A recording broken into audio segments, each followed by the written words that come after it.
it after that. But I did want to start off with Chelsea, actually, because it wasn't a great result last night. Again, lots of mistakes at the back, 4 more goals conceded. What was your take on that performance from Chelsea and another fairly heavy defeat? Weird lineup, bro. Meaty lineup, you know. I didn't really know what to expect of the lineup, Terry, when I saw it beforehand, because I was like, where's Mudryk going to play? Where's Enzo going to play? Where's this guy going to play? Is Dewsbury Hall on the left? I couldn't really work it out because there was all these names, but then in terms of the positions, it was hard to kind of see where they were going to play. But listen, it's pre-season. Like I've said, pre-season is all about trial and error. Maresca tried something different yesterday. It didn't work. You know, the individual mistakes were shocking. At the beginning, we were struggling to build up from the back.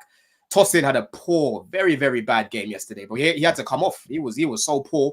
And Levi Colwill just in those wide areas, Terry, spooky sight, bro. Spooky sight, man. I really don't like Levi in the wide areas. I think his position for me is central, like down the middle, and have a Badia Shield next to him to cover those wide areas, you know. And yeah, we'll just kind of sloppy in the build-up. But after the first 5-10 minutes, I would say we're keeping the ball, but we weren't really doing much with it. You know, Mudryk was non-existent on the right-hand side. You had Gusto that was playing left back. Nkunku up top. I don't like Nkunku up top because he doesn't get involved in the game. Very similar to when we were playing Palmer as a false 9. He was up there, but he's not getting involved in the game. You want Nkunku to get on the ball. You want him in the half spaces. You want him running at people. You want him popping off shots, making those late runs, crashing into the box. You don't want him out of the game just trying to stretch the pitch like Mark Gill, because Mark Gill is a better profile in doing that. So overall, I looked at the balance of the team, and it wasn't a surprise that we performed like that. You know what I'm trying to say? We weren't really creating much. There was only one clear-cut chance we created through Enzo, and he was even playing in between the lines, which I don't like. You know, Enzo isn't a dynamic, agile player like a Lavia, for example. Lavia is very press-resistant on the ball. Nkunku and Palmer, they're ball carriers in that position as well. Whereas Enzo, for me, his best position is in that first phase. But at the minute, bro, Lavia's not getting shifted from there. Lavia's been our best player. So if Enzo's got to start on the bench, so be it. You know what I mean? But when he made the changes in the second half, when he brought in Sterling, he brought in Madueke, we looked a lot better, bro. It was good. Madueke was taking on his man. He was finally using his right foot, Terry. He got an assist using his right foot as well. Sterling scored a very good goal. Sterling was very threatening as well on that left-hand side, which was good. And then Madueke, you know, the composure for the goal as well was very good, where Lavia just won it back in midfield, played it through to him. He ended up scoring. So overall, listen, that lineup didn't work. Again, trial and error. And then when he reverted to what worked against Club America, we looked a lot better. So I expect him not to go with that lineup again. You know, I don't expect to be seeing Gusto left wing and and Mudryk right wing and that again. You know, it's not going to work. But when I'm seeing people going over the top, I'm like, brother, like, he's giving people minutes. Like Caicedo was very, you know, rusty at the beginning of the game. He grew into the game, but at the beginning, you can see this is a guy that just came back. He can probably still taste the fucking enchiladas he's been eating from holiday, bro. You know what I'm trying to say? And he just came back. So I'm not looking at it and losing my shit, because I can clearly see there's something he's trying to do, and he tried something yesterday. It didn't work. He spoke about it after. He said, yo, we tried something different. We move, innit, you know? So, yeah, man, it's all about learning. But overall, you know, I don't think it was the worst performance. I just think it was people just not concentrating in key parts of the game. Don, do you first of all, do you agree with your twin, Ches, that he said that you were the better team yesterday? I think we created the better chances, and the stats back that up as well. We created more clear-cut chances than Man City. Man City were more clinical than us, that if you want to put it as that, because we literally gifted them all those goals. You know, I know Oscar Bob's his goal was actually quite good, to be fair. Other than that, bro, we literally gifted them most of their goals. You know, yeah. So I think with Chelsea, I think first of all, you're on fraud watch still, Don. From that comment time ago that Mudryk is better than Martinelli, bro. I never said Mudryk's better than Martinelli. Yeah. I said he's got more to his game than Martinelli. That's what I said. Mudryk, I'm not gonna lie. I'm done. I'm done, bro. It's not the same. I'm done with like Mudryk is crap, bro. I cannot see a world in which this guy turns anything around. I think he's crap. I think Chelsea yesterday, I was watching it on and off, like, because I was doing other stuff and I had it on the side. I think Chelsea look all right in parts. I think, was this the game for Maresca to try this sort of stuff? I don't think so, purely because they're your first game of the season. I think he should have tried. Yeah, but look at their lineup, bro. Look at their lineup. Just but I still kind of. like you should have tried maybe a system thing of what you would maybe try like in the league, but maybe he looks at that. But regardless of that, I feel like Chelsea have this problem where I feel like, I know this might sound jerk to say, but like I feel like you got too many players sometimes, bro. You got too many players that its manager comes in now and he's just like, who do what, where? Do you get what I mean? Like the midfield, the amount of midfielders you have, yeah. It kind of sometimes makes it a bit harder for a new manager to sort of pinpoint a great, like their best team and make everyone happy and sort of thing, including wanting to sign his own players and add them to this, you know, because he signed Dewsbury Hall now, great signing. But it now looks like he's trying to see where other people can play to fit him in the team because he's got too many players. Like, as you said, Enzo might have to start on the bench because Lavia's probably been your best player pre-season. I'd argue probably looked the best. Caicedo yesterday didn't look great. I thought he looked a bit. But that's first game back, though, isn't it? That's what I'm saying. That's what I'm saying. First game back. So it's hard with Chelsea, man. Man City, that's the first game they've won pre-season as well. Not that that means anything, but I just think with Chelsea that like Chelsea fans just need to bring their expectations of the season down a little bit. I think that's all it is because like this guy's a new manager in the league, never ever refereed, never managed in the Premier League. Like it's a new.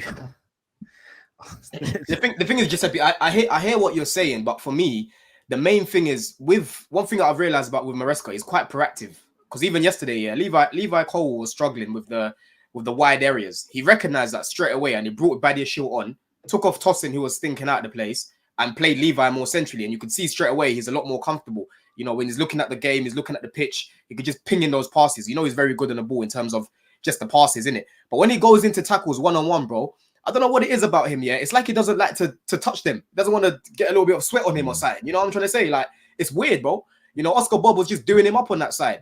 Gusto looked drunk yesterday, you know. Cucurella's effed you guys up as well, right? Yeah, you know Cucurella, that song that he done. Oh, yeah, he likes the thriller.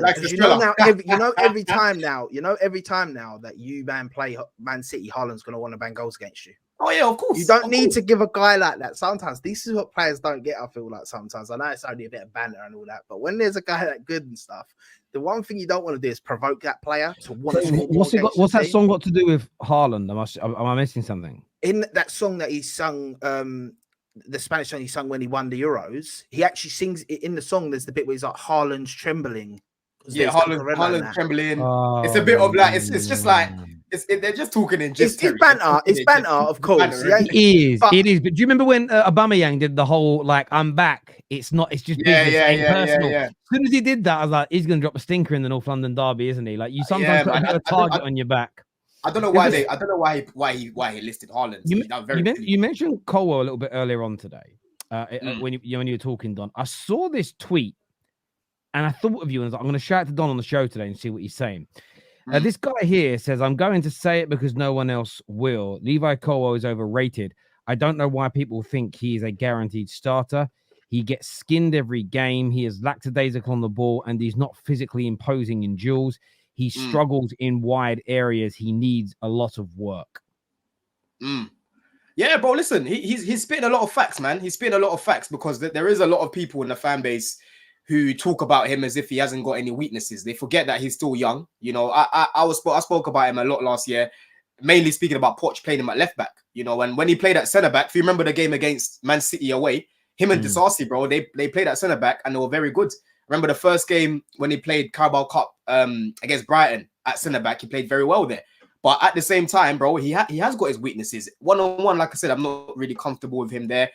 I actually prefer Badiashile over Colwill. For me, I know Badiashile didn't look great last year, but honestly, when Badiashile first came Chelsea, the same way people talk about Gusto and Palmer was the same way people were speaking about Badiashile. Universally within the fan base, everyone liked him. Last year, he looked like a car wreck, similar to Enzo in certain games. So listen, he's got a lot of learning to do in it. But for me, I want to see him more centrally. I don't want to see him as the one that's covering the wide areas because I don't think he can do it as good as others in the team, man. With inverting your fullbacks, he's going to have to. He might be the one who stays central, but yeah, exactly. I think Badiashile was more comfortable doing that. I think Vega's more comfortable doing that. I think Cucurella's more comfortable doing that.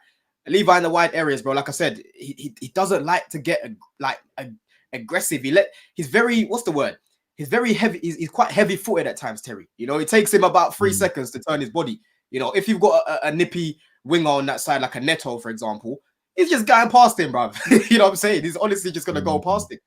Don, do you not think that Colwill's living off that Brighton season now? Just that's what he's living off at Chelsea. If you'd brought Colwill up from the other ranks, or he didn't come from a team where he had a really good season, do you think people would have said, "Nah, this guy ain't good enough, man. This he's not like good enough to be starting in our team." And that, why do we still have this guy? Sell this guy? Do you think it's because he had that really good season at Brighton, and people are just living off that, like, oh, he's that guy. He was so good that season, and that. Because I'm not gonna lie to you, when you got him back, he's a good player. He's a good player. Like, he's a decent player, but I'm yet to really see that good player at Chelsea. I'm being honest, like, and I'm not talking because I agree. Not a one-off game don't matter to me, because do you know what it is? Where I watch like someone like William Saliba and these guys, and like I'm gonna be real, even someone like Takahiro Tomiyasu for Arsenal, he ain't the greatest, but you put him left back, right back, centre back, the guy does a job, and he might get skinned occasionally, but more or less he's decent. More or less, I think Colwill looks bad. And I don't know if that's maybe because you haven't got a structured team and that, maybe that don't help him. But I feel like I don't know if you think that it's just like he's living off of past things and that's why people really want him to succeed in that. Yeah, I mean, why he gets so much of a chance, because I feel you're things right better than him, right? In my opinion. My opinion is that guy you want to sell, what's his name? Chalobah's better than him. But Chalobah's a right centre back though. This is the thing. Levi plays on the left, so Chalobah wouldn't start at left centre back because he doesn't offer us that balance with his left foot. He's not really both footed like a Gay, for example. You know. But listen, look, he had a good loan at Brighton. If you remember that tournament that he had just before he came back to Chelsea, yeah, everyone was raving on about this guy. Klopp wanted this guy for a reason, so he's a good player. I'm not going to rub him out. He's a good player, but he's got his weaknesses that we need to try and minimize. And for me, you're only going to do that by playing him centrally. Otherwise, you're going to see him getting skinned weekly, bro. I think what's also not helped him is that Chelsea in the last year overall have been a disaster. And I speak from experience. When you've got young players that need developing, but they're at a club and in a team where it's an absolute mess, the development isn't good. It's up and down, because in every walk of life, young people need consistency and a good sort of culture around them to progress. Now, you can be a really good student, but if you go to a bad school, there's only so far you can go with it, because lessons are disrupted, you get distracted, teachers get distracted, whatever it may be. He needs a better environment, and that's why it's so important over the next 12 to 18 months for Chelsea to really turn their fortunes around, create a better environment, win more, take some of the pressure off these players. And I think then you'll see Colwill be able to live up to his levels. However, we've also seen young centre-backs before look brilliant for a year or two when they're young and then not progress. I remember we bought Chris Smalling, who wasn't an academy player, so there was a bit more rawness there. He looked brilliant at Fulham. We bought him. He looked good. He got better, but he never got to that level that everybody expected. And that just happens with young players sometimes. They just don't progress. They just don't move forward. But yeah, I mean, overrated. Listen, I understand. Listen, you had players like Jurgen Klopp chasing him for big money. So I'm not necessarily sure I'd call it overrated.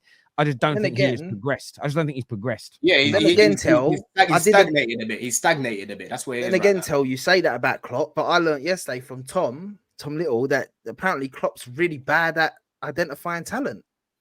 Yeah, but that's being disingenuous. Or was that him mucking about? Was that him mucking about? Or was it serious? Bro, this Tom guy now wants to revisit the fact that Klopp wanted Lavia, and apparently Liverpool didn't want Lavia and whatnot. And Lavia is a bad player now all of a sudden because he's at Chelsea. That's what happens, you know. Every time players come to Chelsea, they become bad players. They're shit all of a sudden, and you know that's what happens, bro. No, I hear you.